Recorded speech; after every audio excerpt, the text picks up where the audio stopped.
오래전 텔레비전 프로그램인데요. MBC에서 한 주일 저녁에 인간극장이라고 하는 프로그램이 있었습니다. 이휘재라는 분이 주로 주인공을 했었고, 아주 갈등과 고민 상황 속에서 어떻게 살아야 될까 결심하고 결단하는 그런 내용이죠. 그래서 아주 웅장한 음악과 함께 그래 결심했어, 이것이 타이틀과 같은 내용이었는데, 이런 내용이었습니다. 어떤 사람이 지각을 했어요. 회사에 출근하는데 막 서둘러 가는데 아주 난처한 어려움을 처한 사람을 보게 됩니다. 고민하게 됩니다. 도와줄까 말까? 도와주자니 내가 지금 회사에 늦었고, 뒤에 다른 사람이 있으니까 누군가 도와주겠지. 그냥 가야 되겠다. 이렇게 고민하는 장면. 그래서 그냥 출근할 거야 하고 출근했을 때 그 앞에 펼쳐지는 인생. 그리고 이제 나중에 아니야, 내가 그때 실수한 것 같아. 그때 도와줄 걸 그랬어. 그래, 결심했어. 도와줘야지. 이러면서 다시 과거로 돌아가서 그 사람을 도와줬더니 또 펼쳐진 인생이 달라지는 것들을 보게 됩니다. 그 작은 미니 드라마를 볼 때마다 인간의 결심, 결단, 이 얼마나 중요한지, 그 인생을 좌우하는 중요한 결심과 결단이 우리 가운데 분명히 있는 것들을 보게 됩니다. 그러나 사실 아주 중요한 순간에 우리가 잘못된 결정을 내렸다고 해서 우리 인생이 망하는 것은 아닙니다. 왜냐하면 우리 인생 자체가 수많은 선택과 결심과 행동으로 이루어졌기 때문에, 물론 중요한 순간에 실수할 수 있어요. 잘못된 결정 내릴 수 있어요. 그러나 그 한 번으로 인생이 망가지는 거 아니죠. 그 다음번에는 더 나은 선택을 하게 된다면 우리 얼마든지 실수를 만회할 수 있게 됩니다. 지난주에 책을 읽는데 그 책 내용 중에 어떤 아주머니가 등장합니다. 그 아주머니가 아주 사업에 실패, 가정이 엉망이 됐어요. 그러면서 이 실패한 인생 가운데 어떤 깨달음을 얻었습니다. 그래서 실패했어요. 예전과 비해서는 완전 쪼그란 인생을 살지만 기쁨과 감사로 살고 있는 그 아주머니, 사람들이 도대체 아주머니 뭐가 이렇게 좋아서 신나서 그렇게 웃으면서 살아요. 그러면서 뭐라고 말하냐면, 제가 실패한 인생 가운데 깨달은 게 하나 있어요. 인생의 비밀을 하나 알았어요. 이렇게 말하니까 많은 사람이 귀를 기울여요. 그럼 아주머니가 그 인생 실패 가운데 깨달은 게 뭐예요? 주의 깊게 듣는데 이렇게 말해요. 제가 깨달은 건 뭐냐면요, 똥은 파리를 부르고 꽃은 나비를 부른다는 사실이에요. 이렇게 말하니까, 이게 뭐야? 그럼 당연히 똥은 파리 부르고 꽃은 나비가 부르지, 그게 뭐 대단한 거라고. 이렇게 반응했어요. 맞아요. 이 대단하지 않은 이 말 속에요, 제가 깨달음을 얻었다니까요. 비밀을 하나 알았다니까요. 네. 파리가 똥을 부르는 게 아니에요. 나비가 꽃을 부르는 게 아니고요. 똥이 파리를 부르고 꽃이 나비를 부른다는 거예요. 그러면서 뭐라고 말하냐면, 인생의 축복, 누구든지 나비가 오길 원하죠. 그러나 내가 똥인데 어떻게 나비가 오겠어요? 먼저 내가 변해야 되죠. 내가 먼저 꽃이 돼야 돼요. 그래야 비로소 나비들이, 축복들이, 행복이 찾아오는 거예요. 이걸 제가 발견했어요. 지금까지는 내가 쫄딱 망한 것이 그 인간 때문에 그래, 시대를 잘못 태어나서 그래, 남편 때문에 그래, 자식 때문에 그래, 항상 남 탓했는데 알고 봤더니 남 탓이 아니더라고요. 내가 똥이었으니까 파리가 왔는데 남 탓만 하고 있었네요. 그런 내용입니다. 그러면서 이 아주머니가 자기 생각이 바뀌니까 삶에 대한 태도가 바뀌고, 그러면서 지금 행복하고 축복된 삶을 살고 있다. 이 생각의 변화는 보이지 않아요. 저 사람이 생각의 변화가 있는지 없는지 알 수가 없어요. 그러나 그 생각의 변화, 보이지 않는 그 변화가 그 인생을 완전히 바꾸더라라고 하는 것입니다. 오늘의 나는 그런 의미에서 과거의 내 생각의 결과입니다. 아마 제가 과거에 그랬겠죠. 목사를 할까? 내가 선교사 하지 말고 이제는 목회를 할까? 어떤 생각이 있었겠죠. 그 생각의 결과가 오늘 나를 만들었어요. 그리고 지금 내 머릿속의 생각이 앞으로의 나의 미래를 만들 것입니다. 여러분도 마찬가지예요. 오늘 여러분은 과거 생각의 결과고, 지금 여러분이 생각하는 것이 여러분의 미래를 분명 결정하게 될 거다라고 하는 거예요. 그래서 내 생각이 굉장히 중요하고 오늘 무엇을 생각하냐가 굉장히 중요합니다. 그런데 생각이 중요한데 사람들을 보면요, 의외로 사람들이 생각하지 않아요. 의외로 사람들이 생각을 하지 않아요. 왜? 생각은 좀 피곤하거든요. 생각은요, 에너지를 쓰거든요. 사람은 생각하지 않아요. 대신 뭐예요? 염려해요. 근심해요. 걱정해요. 근데 이건 생각이 아니에요. 이 차이를 우리가 이해할 필요가 있습니다. 우리 살면서 염려, 근심되는 사건을 만나요. 사고를 만나요. 내 실수를 했든 다른 사람의 실수든 재수가 없어 그렇든 사건을 만나요. 그러면은 걱정이 돼요. 근심이 돼요. 염려이 돼요. 이러다가 나 인생 망하는 거 아니야? 잘못되는 거 아니야? 뭔가 조치를 취해야 되는 거 아니야? 막 불안하고 잠 못 자고 눈물 나고 걱정되고, 이게 뭐예요? 염려, 근심, 고민. 이건 생각이 아니에요. 염려, 근심, 고민의 역할이 있는데, 야 큰일 났다, 뭔가를 하지 않으면 안 될 것 같아 라는 그 염려, 근심, 고민은 우리를 어디로 인도하냐면 생각하도록 인도하는 게 얘들의 역할이에요. 근데 많은 사람이 생각의 단계로 나아가지 않고 나 어쩌면 좋아, 큰일 났어, 염려, 근심, 걱정, 눈물, 스트레스로 시간을 허비하는데, 문제는 염려, 근심, 고민, 걱정은요 우리의 문제를 절대로 해결해 주지 못한다라고 하는 거예요. 그러니까 염려, 근심, 고민과 생각은 결코 같은 것이 아니다. 그래서 우리가 염려, 고민, 걱정 할 수 있죠. 해야 되죠. 상황이 급박하니까. 그러면은 이러면 안 되겠다, 어떻게 하면 좋지? 라고 그 다음 단계 생각으로 넘어가야 됩니다. 생각은 뭐냐면 문제가 확인됐어요. 발견됐어요. 그러면 이 문제를 어떻게 해야 하는 것이 최선의 선택이고 최선의 방법일까를 고민합니다. 이렇게 할까? 저렇게 할까? 이렇게 할까? 그러다가 최선의 방법을 찾아내는 거예요. 생각이 최선의 방법을 찾아내는 거예요. 그리고 내가 볼 때 이것이 최선의 방법, 최선의 선택이라고 확정졌을 때 그 다음에 거기에 집중하는 거예요. 그 다음에 결과는 염려할 필요가 없어요. 결과를 염두에 둘 필요가 없어요. 결과에 좌우될 필요가 없어요. 왜요? 어차피 나는 최선의 선택을 했고 그 이상의 결과, 그 이하의 결과는 내 몫이 아니에요. 생각의 역할은 뭐냐면 내가 할 수 있는 최고의 선택을 찾아내는 것이고 내가 할 수 있는 최고의 방법을 발견하는 것이 생각의 역할인데, 많은 사람이 생각하지 않아요. 힘들거든요. 피곤하거든요. 생각하기보다는 몰라, 게임하고 드라마 보고 핸드폰 보고 유튜브 보고 생각을 하지 않으려고 하더라. 그러나 우리가 생각이라는 걸 통해서 우리의 문제를 온전히 해결할 수 있다라고 해요. 서양 속담이 그런 말 있죠. 바람이 부는 것은 어쩔 수 없지만 돛을 조종하는 것은 나에게 있다. 이런 속담이 있습니다. 갑자기 바람이 불어요. 환난과 고통과 재수 없는 바람이 불어요. 내가 어찌할 수 없어요. 왜 이런 바람이 부는 거야? 화를 낸다고 바람이 안 부는 것도 아니에요. 그냥 재수 없이 우연치 않게 어쩔 수 없이 만약에 바람이라고 하는 고통이 찾아왔다면 그건 내가 어찌할 수 없어요. 내가 실수를 했든 누구한테 속았든 그건 내가 어찌할 수 없어요. 다만 이제 내가 할 수 있는 것은 그럼 이걸 내가 어떻게 할 것인가? 이 돛을 내가 조종할 수는 있다라고 하는 거예요. 이미 벌어진 사건 사고에 대해서 미련둘 필요 없어. 왜? 내가 미련 갖는다고 해결될 수 있는 게 아니거든. 내 역할은 이제 내 앞에 닥친 이 바람을 어떻게 조종할 것인가. 만약에 내가 돛을 잘 조절할 수 있으면 오히려 이 끔찍한 바람이 나를 더 빨리 더 멀리 데려다 줄 수 있어요.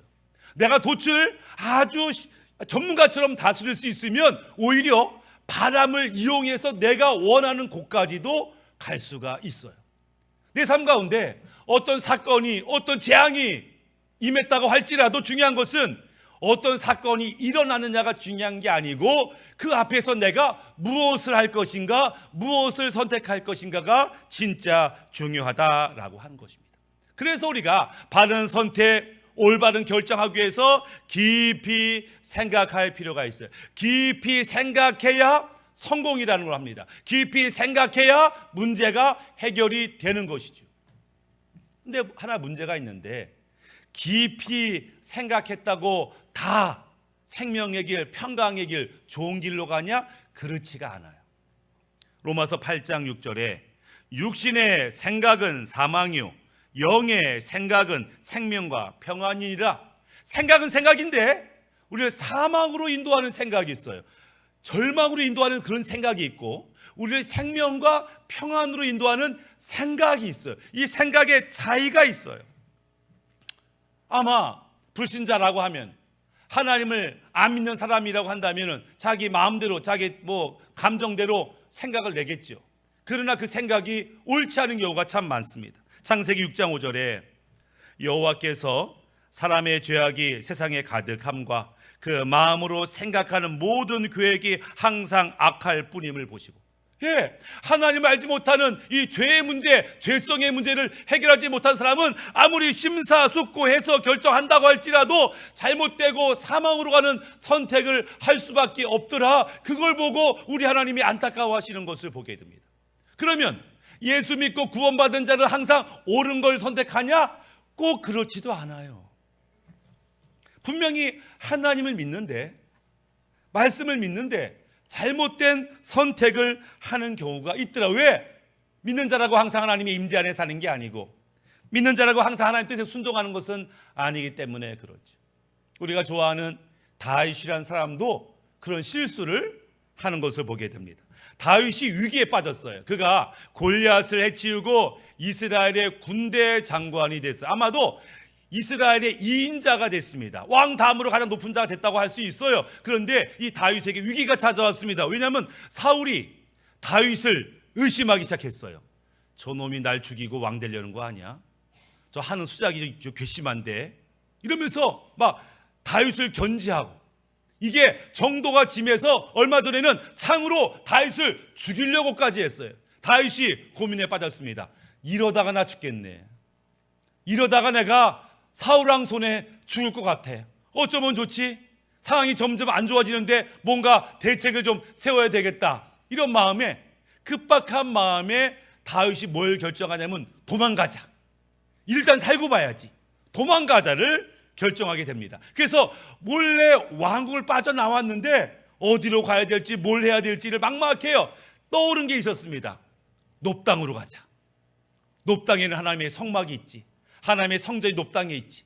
그 땅에 가자. 거기 내가 알고 있는 제사장도 있지. 뭔가 도움을 받을 수 있을 거야 라고 사울왕을 피실해서 높당으로 막 도망을 갑니다. 높당, 하나님의 성막, 성전이 있는 그 땅에 도착했는데 다윗의 행동이 약간 실망스러워요.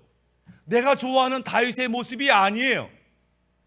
거기서 하나님의 성전에 와서 생명의 말씀, 생명의 떡을 구해야 되는데 생명의 떡은 구하지 않고 육체의 떡만 구해요. 하나님 도와달라고 하나님의 지혜와 능력과 보호를 구하지 아니하고 골리앗의 칼 좀 달라고 이렇게 얘기해요. 하나님 어디로 가야 됩니까? 기도하지 않고 자기 멋대로 블레셋 땅으로 가기로 결정합니다. 여기 속에서는 다윗이 기도하는 것도 없고 하나님 인도받지도 못하고 지멋대로 행동하는 다윗의 모습을 발견하게 돼요. 아마도 다윗이 볼 때는 그게 최선의 선택이었던 것 같아요. 일단 먹을 걸 챙기고 자기를 보호할 칼도 챙기고, 그리고 블레셋 땅에 가면은 이 블레셋과 이스라엘은 원수지간 아니에요. 근데 원수 국가의 인자가 귀순해 온다. 아마 환영받을 거야 라고 생각했던 것 같아요. 그래서 그냥 두렵고 떨리는 마음이 있지만 블레셋으로 도망가는데 다윗의 생각과는 정반대로 상황이 흘러갑니다. 다윗이 지금 칼을 차고 떡을 갖고 지금 블레셋 땅으로 가는데 그 블레셋 사람들이 다윗을 알아봤어요. 다윗의 허리춤에 있는 저 칼이 골리앗의 칼임을 알아봤어요. 우리의 영웅 골리앗을 죽인 저 다윗 놈이 왜 왔어? 아니 저놈이 겁도 없이 어디라고 찾아와서 철천지 원수를 죽이도 시원찮을 텐데 분위기가 분위기 심상치 않은 거예요. 그 다윗이 보니까 자기 의도대로 분위기가 되는 게 아니에요. 자기 환영받을 줄 알았었는데 그게 아니에요. 그게 갑자기 야 이러다 죽겠다 이렇게 생각한 다윗이 뭐 했어요? 미친 짓을 했어요. 갑자기 침을 흘리고 헛소리를 하고 막 땅에 구르고 미친놈 아니야? 썩 내보내. 다윗이 구사일생으로 목숨 건져 그 땅을 피해 나가 비로소 하나님께 엎드리는 장면을 보게 됩니다. 다윗이라고 해도 항상 하나님이 인도받는 것은 아니었더라라고 하는 거예요. 자기 생각 따라갈 때 그래도 이건 해야지, 이게 좋겠다. 아니요, 하나님 인도받지 못하는 하나님의 백성은 얼마든지 실수할 수 있고 잘못된 길로 갈 수 있다라고 하는 것입니다. 그러니까 우리가 아무리 하나님이나 사람이라고 할지라도 내가 하는 이 생각, 내가 하는 이 행동이 정말 하나님이 기뻐하는 행동과 생각이 맞나 날마다 점검이 필요하다라고 하는 거예요. 그럼 우리가 어떻게 하면은 바른 생각, 바른 판단, 바른 결정을 내릴 수 있을까? 첫 번째는 항상 하나님 의식 가운데 있어야 돼요. 하나님 임재 가운데 있어야 돼요. 로마서 1장 21절, 이 불신자에 대한 말씀인데요. 하나님을 알되 하나님을 영화롭게도 아니하며 감사하지도 아니하고 오히려 그 생각이 허망하여지며 미련한 마음이 어두워졌나니. 뭐라고 말씀하시냐면은 하나님이 만드신 천지 만물을 보면 누구라도 믿든지 안 믿든지 하나님이 만든 이 세계를 주의 깊게 보면 하나님의 손길을 느끼지 않을 수 없다. 하나님을 인정하지 않을 수 없다. 하지만 불신자들은 마음이 허망하여지고 완악해져서 하나님 없어, 하나님 무시하고 지 뜻대로 행동하지만 아니요, 핑계 댈 수 없어. 분명히 하나님이 계시다고. 하지만 불신자들은 아니야, 하나님이 없다고 생각하고 더 이상 하나님에 대해 관심을 끊는 인생들이 있어요. 이스라엘 백성도 마찬가지. 우리가 알고 있는 사사기 21장 25절 말씀처럼 그때 이스라엘의 왕이 없으므로 사람이 각기 자기 소견에 옳은 대로 행하였더라. 하나님의 백성인데 하나님을 자기의 왕으로 인정하지 않고 자기 소견, 내 뜻대로 행하는 시대가 사사기 시대. 사사기 시대는 불행한 시대, 전쟁에서 패배하는 시대, 고통의 시대. 왜요? 자기 소견에 옳은 대로. 물론 자기 딴에는 고민했겠죠. 자기 땡에는 심사숙고했겠지요. 그러나 진리의 길을 가지 못하는 것은 하나님의 임재 안에 생각하지 못하기 때문에. 두 번째, 바른 결정을 내리기 위해서 우리는 이 땅의 것만이 아니라 하늘의 것을 바라보고 생각할 수 있어야 한다라고 하는 거예요. 빌립보서 3장 19절에 그들의 마침은 멸망이요 그들의 신은 배요 그 영광은 그들의 부끄러움에 있고 땅의 일을 생각하는 자라. 하나님의 백성인데 땅의 일에만 생각해요. 땅에서 성공할 거냐, 땅에서 잘 될 거냐, 땅에서 내 욕심과 욕망과 탐욕을 채울 거냐에 관심이 있지, 죽음 이후에도 생각하지 않고 하나님 뜻, 하나님 나라에 생각하지 않는 인생, 결국 재앙과 죽음뿐이다. 이스라엘이 왜 이렇게 고통 가운데 거하느냐? 너희의 생각의 결과라. 죄된 생각, 어리석은 생각의 결과로 이 재앙이 임한 것이지 하나님이 너희를 미워해서 이 재앙이 임한 것이 아니다 말씀하는 것을 보게 됩니다. 그렇기 때문에 우리가 바른 결정과 선택을 하기 위해서 우리는 항상 하나님과 그분의 말씀을 생각하고 집중할 필요가 있습니다. 예전에 책 중에 예수님이라면 어떻게 하실까라는 책이 있어요. 그 책 내용은 수많은 고민 중에 우리가 이 질문만 할 수 있으면, 만약 예수님이 여기 계셔서 이 상을 아신다면 예수님이라면은 아마 어떻게 행동하실까? 용서하라고 하시겠지? 사랑하라고 하시겠지? 네가 포기하라고 하시겠지? 그러니까 그렇게 질문하는 거예요. 그래서 내가 알고 있는 예수님이라면 그렇게 행동하실 거야. 그럼 나도 그렇게 행동해야지 라고 하는 내용의 책입니다. 저도 그 책을 읽고 한동안 맞아, 이렇게 살아야지. 그래서 한동안 스스로 물어봤어요. 예수님이라면 이런 상황에서 어떻게 하실까? 그렇게 물어보고 나름대로는 주님이 기뻐하는 행동으로 했던 것들을 기억하게 됩니다. 또 우리는 이 선택의 기로에서 성령님께 질문하고 요청할 수가 있어요. 성령님에게는 많은 은사와 능력이 있으시죠. 근데 성령님에게 아주 중요한 역할이 하나 있는데, 요한복음 14장 26절에 이렇게 말합니다. 보혜사 곧 하나님께서 내 이름으로 보내실 성령, 그가 너희에게 모든 것을 가르치고 내가 너희에게 한 모든 것을 생각나게 하리라. 그러니까 성령님의 역할 중에는 뭐냐면 우리가 알고 있는 말씀, 받은 은혜를 어느 순간에 생각나게 하세요. 지금 나 어떻게 해야 되지? 라고 할 때에 지금의 상황에 꼭 맞는 하나님 말씀, 하나님의 마음을 생각나게 하세요. 맞아, 그랬었지, 그 말씀이 있지 라고 성령님이 생각나게 하셔서 바른 결정을 도와주신다. 그렇기 때문에 우리는 이 아주 갈등의 순간, 결정 내려야 할 그 순간에 성령님께 요청할 수 있어요. 성령님, 말씀이 생각나게 하고 하나님의 마음과 뜻을 생각나게 하여 주옵소서. 그래서 이 결정과 선택이 올바르게 도와주세요 라고 기도할 때 성령님이 도와주신다라고 하는 거예요. 우리가 기도를 많이 강조할 때 부르짖어 기도하는 통성이 중요하다, 이런 말씀을 드렸습니다. 하나님이 귀가 먹어서 큰 소리로 기도하라는 게 아니라 우리의 간절한 마음을 표현하는 게 통성 기도죠. 또 우리가 하나님께 집중하기 위해서 우리는 통성 기도를 드립니다. 그렇지만 통성 기도할 때 염두에 둘 게 하나 있는데, 통성 기도를 하는 목적이 뭐냐면 응답받기 위해서예요. 근데 내가 큰 소리로 기도 제목을 아래다 보면 하나님의 마음과 하나님의 뜻에는 별로 듣지 못하고 기도를 마치는 경우가 많더라. 특별히 한국말로 통성 기도할 경우, 내가 만약에 기도할 때 한국말로 통성 기도하면요, 내가 무슨 말을 하는 내용에 신경을 쓸 수밖에 없어요. 주님, 내 상황이 이렇고요, 내가 이렇게 아프고요, 나 괴롭고요, 도와주세요 라고 신경 쓰는 동안에는 하나님의 뜻과 마음이 전달되기가 어려워요. 그래서 한국말로 통성 기도하시는 분은 그래 기도한 만큼 내 기도에 대해서 주님이 뭐라고 말씀하시나 듣는 시간이 필요합니다. 혼자 부르짖다가 끝나는 게 아니고, 부르짖었으면 하나님이 뭐라고 말씀하실까 듣는 시간들이 필요하죠. 만약에 내가 통성 기도를 하는데 방언으로 통성 기도를 한다, 이런 사람이라면 기억할 게 있어요. 방언 속에는, 방언의 소리 속에는 나의 영의 간구 소리도 있지만 동시에 그 소리 속에는 하나님의 뜻과 음성과 응답이 있어요, 동시에. 그러니까 내가 방언으로 크게 기도할 때에 내 관심은 어디에 있냐면 내 기도에 대한 하나님의 음성, 하나님의 응답, 뜻, 여기에 집중하면서 방언 기도를 해야 하나님이 원하시는 게 이거구나를 바로 알 수 있게 된다라고 하는 것입니다.